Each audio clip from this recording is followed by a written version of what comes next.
Well, everyone, it's time for us to go and take a look at the Apple Watch Series 2 and see if this particular watch is still worth buying in 2025. Now, there's a lot of different things I can definitely kind of think about telling you when it comes down to this type of device. Number one, the Apple Watch Series 2 is one of those watches that came out a couple of years ago, and it may not be the first watch I'd recommend buying, but this is actually just like one watch. It's like the last watch I ended up using. It originally came out in 2016. I think I bought it around 2017 or 2018. I had it for a couple of years.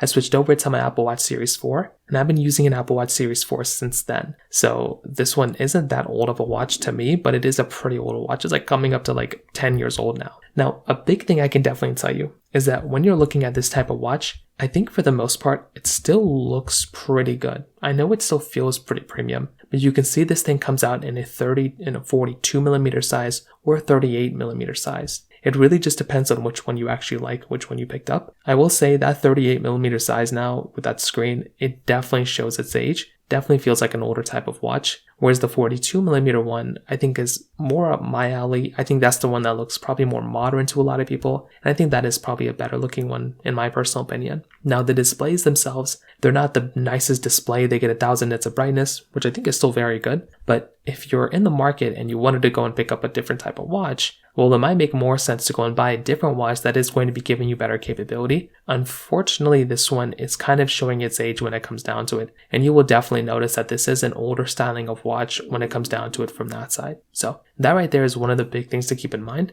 Now, you're still getting the power button and the side button. You're getting the wireless charging pad on the back side, and you're getting the ability to change out your bands. What's crazy is this watch came out in 2016. You still have the capability of using the same exact watch bands on the current Apple Watches on this one. So that is in and of itself a super crazy thing. Are you going to do it? Maybe, maybe not. But you can go through and buy those bands and still have them supported inside of this type of device, which is something I actually love seeing. And you are getting that type of capability inside of this type of watch when it comes down to it. Now, on top of that, when it comes down to basically how this watch is performing right now with the features it still has quite a bit of features, right? It's still going to go through.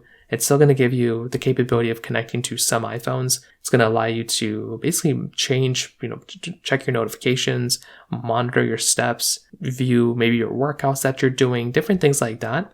But the thing that kind of scares me about this watch is that it's not really supported on like a bunch of different iPhones anymore. If you want to go and use this thing, you still have to go and buy an iPhone that is supported with this thing. And a lot of watches like this one, the oldest ones, I don't think you can use them just on any version of iOS anymore. And that is kind of the issue that you're running into here. So if that is really that big of a problem for you, then you're going to have to go through and you're going to have to buy a different watch because this one isn't really getting software updates anymore. So that is basically the biggest problem here. It's like, why would you want to go ahead and buy this watch if you're running into these types of issues? And that is kind of what's going on here. So in my personal opinion, this watch, because it's already outdated with software, it just doesn't really make a lot of sense to buy because you're already getting kind of like this older outdated version when there's better watches you could probably buy out there anyways. So that's kind of how I feel about the Apple Watch Series 2, right? It's an older watch and, it could still function as like a normal watch, but if you're trying to connect it to an iPhone, if you're trying to connect it to different devices like that, this might not be the best,